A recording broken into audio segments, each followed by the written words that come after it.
I hear people saying, oh, foreign is all gloom and doom, I disagree. It is not all gloom and doom. Now, let's look at Dr. Zoe.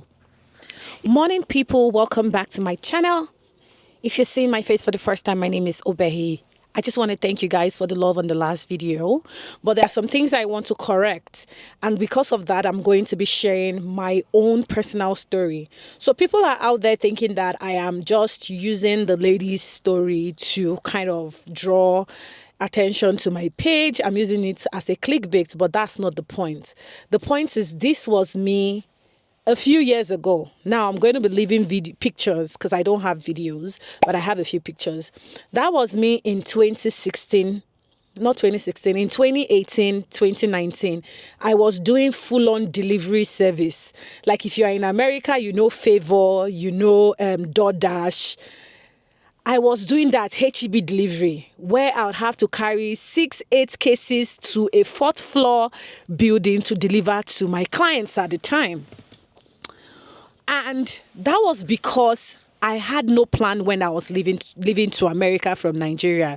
So let me give you some backstory. In 2016, myself and my husband were jejely on our own in Nigeria, eating our life, chopping the life of our head. When some person told us about America, they sold the American dream to us, told us how it was going to be nice for us to go to America, gave us a picture that wasn't true. Or to us, it didn't work that way. The picture they painted for us wasn't what we met when we got to America. So on getting there, the first 3 days that we got to America, they don't fair collect our money.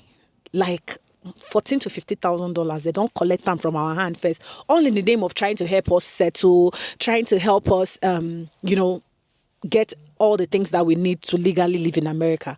So they took that money from us. Because we were naive, because we didn't have information, because we didn't do our research, that was why they were able to run us streets. Basically, run us streets. So when I'm sharing stories like this, I am bringing them out just so that I can educate people, or we can educate people. Even on the comment section, we can educate people on, things that are applicable on ground, so that when you come, you don't come and fall victim or be taken advantage of because you are vulnerable. Now, let me just welcome you guys officially to today's video. My name is Obehi. I'm a social worker. I'm a content creator. I live here in Canada with my family. I recently moved here. And on my channel, I share experiences. I share my experience, people's experiences, so that people can learn from us and then we can learn from each other.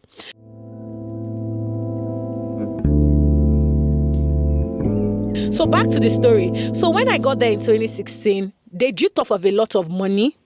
Yes. We didn't have jobs, so we were doing delivery jobs. But while I was doing delivery job, I had friends that were buying brand new cars, like brand new cars. In fact, this my friend bought a brand new car. She was going to finance the car, but they didn't give her, they didn't allow her finance the car because she didn't have enough history. So she had to buy the car brand new. And she was a registered nurse. She had a BSN, so she was a registered nurse at that time. And even as much as she was a registered nurse, she was still trying to, go back to school to be a nursing practitioner.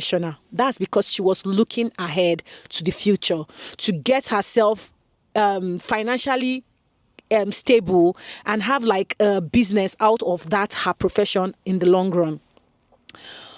So people were going on holidays, but we were literally calling money from Nigeria in order to pay our bills because we didn't have enough money in the States at the time. And while we were there, it was becoming a whole lot of trauma and pain and struggle. We were getting depressed, frustrated, because we were literally seeing other people who came from Nigeria like us that were doing very well while we were struggling. So we became very depressed. I was very upset. I felt like this is not my plan. This is not what I envisioned for myself. This is not what I expected life to be for me. So one random day, a mother-in-law, my husband's mother, sent us a broadcast. Now, this broadcast had the shortage list for jobs in the UK. There was nursing, doctors, engineers, computer scientists, stuff. And there was social work. I didn't even know about social work at the time. So when I saw social work, I'm like, oh, nursing. I was thinking nursing. Do I want to do nursing? I don't want to do bedside. I didn't even have idea that there were other aspects of nursing that wasn't bedside nursing. So I'm like, no, I didn't want to do nursing. So I decided that, okay, let me pursue social work. And then I started doing my digging and my research. And I found that social work was a very, in-demand profession everywhere in the world. And then I started applying for schools. So while I was applying for schools, I got admission to all schools that I applied to. I applied to 5 schools. I got admission in all the 5 schools in the UK, but I didn't get admission in Canada. That didn't stop me. And at some point, myself and my husband decided that the best thing for us to do was to go back to Nigeria to go and apply for visa. Now, this brings me back to a point where people are stuck. They don't want to start again. As an immigrant myself, and as someone who has been in an all-time low, to pick myself up back to being where I am now, I will tell you there's nothing wrong with starting again. There are a lot of people that will tell you they don't want to go back to school, especially when they come to a foreign country. There is nothing wrong with starting again. When you start again, you give yourself an opportunity to make better income. And by making better income, you don't have to walk around the clock, and your children will benefit from spending more time with you. I've heard a lot of people say things like, oh, they want to go back to Nigeria because their children are becoming wayward, or things that... Personally, I believe that is because you don't have time to take care of the children. You don't have time to, parent them, because here you are the only one that will parent your child. It's not like in Nigeria where there's a whole lot of community, where there are people, neighbors, uncles, aunties that will help you parent your child. Here, it is only you and yourself. So you have to spend time. And the only way you can have time and money to parent your child adequately, coupled with the grace of God, is if you have a good job that affords you maybe doing 8 to 5 or 9 to 4, and then you have extra time on your hands to engage your children in extracurriculum activities and, be there for them emotionally and physically and otherwise. So let me go back to my story. I'm just jumping around. Let me go back to my story. So yeah, I went back to Nigeria. And when I was going back to Nigeria, it wasn't like anything was clear. There wasn't a clear picture of what was going to happen. But we're going to go back to Nigeria to give Nigeria a try. While we were going back to Nigeria, I had my COS. That's the certificate of sponsorship. No, it's not COS. It's CAS, certificate of... acceptance or something. The paper that was going to allow me go to school. So I had that to apply for visa, rather. The paper that was going to use to apply for visa to show that I had admission. So I had that in my hand, certificate to apply for Saskatchewan nomination program. So I had those 2 invitations. But that wasn't it didn't mean anything for me at the time. They were just documents, because at that time, I didn't have visa to go anywhere, but I was willing to go back to Nigeria to give myself a try. And that's what I'm preaching here today. It's okay to start again. If you're somewhere and you look front and back and it looks like nothing is working, it is okay to go back to the drawing board.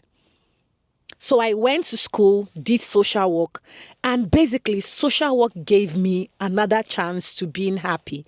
Now I can go to work 8:30, come back 5 o'clock, have time to take my children for extracurriculum activities. Sometimes during the weekends, I'm able to take them out of city if they have activities out of city. My daughter is in Girl Guides. She's in gymnastics. My other younger daughter is in gymnastics. She swims. I have time to take them for these activities. And as they grow older, I intend to put them in more activities, depending on what they like, volleyball, basketball.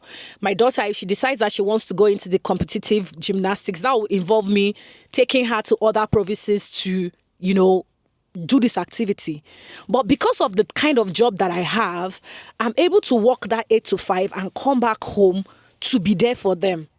And that is the thing that some families do not have. When you are working menial jobs, you have to work long hours, you have to work the weekends, so you don't even have enough time to be there for the children. And that's why at the end of the day, your children tend to struggle or tend to be the receivers of the choices that you made.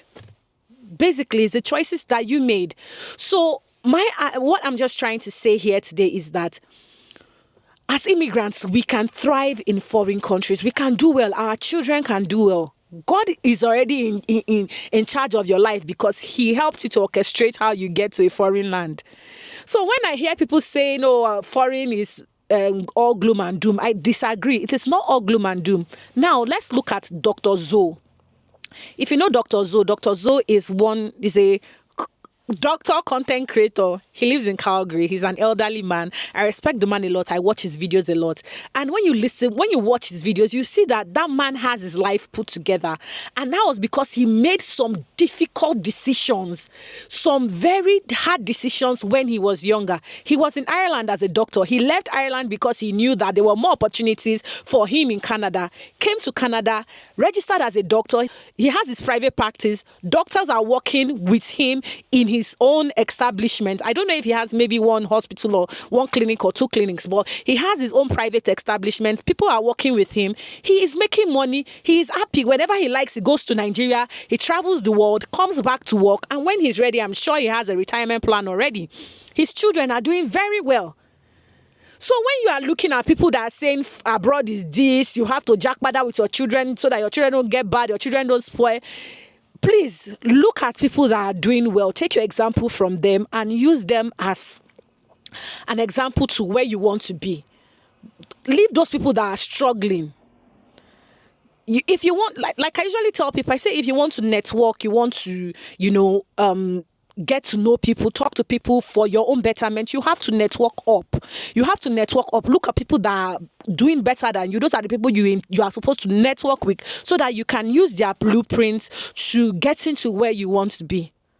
So my points today for this video, just to clarify that, one, I am not using that lady's story as a yardstick to bring in attention to my channel. And secondly, we can start again as immigrants. We can definitely start again. I have my own story of how I struggled, but this is me today because I took those hard decisions. I tell you, going back to school wasn't easy for me. It was the hardest struggle for me. I did it because of my husband and my family. So if you are abroad or you come abroad and you tell yourself that you don't want to go back to school, you don't want to do anything, you become complacent. At the end of the day, you definitely you definitely benefit from being complacent. That's what happens to a lot of people. They come abroad, they get a survival job, they become complacent and just stay there, and then you don't forge ahead. You end up being mediocre. So guys, that's all I just want to share with you today. If you have any questions, leave it in the comment section. Let's carry all our banter to this comment section. And I want us to be fair, be nice, leave your opinions. Don't fight anybody, don't drag anybody. Just leave your opinions on there. And I would love to read from you guys. Thank you very much again for watching today's video. And until we see you again in the next one. Do have a nice day, guys. Bye.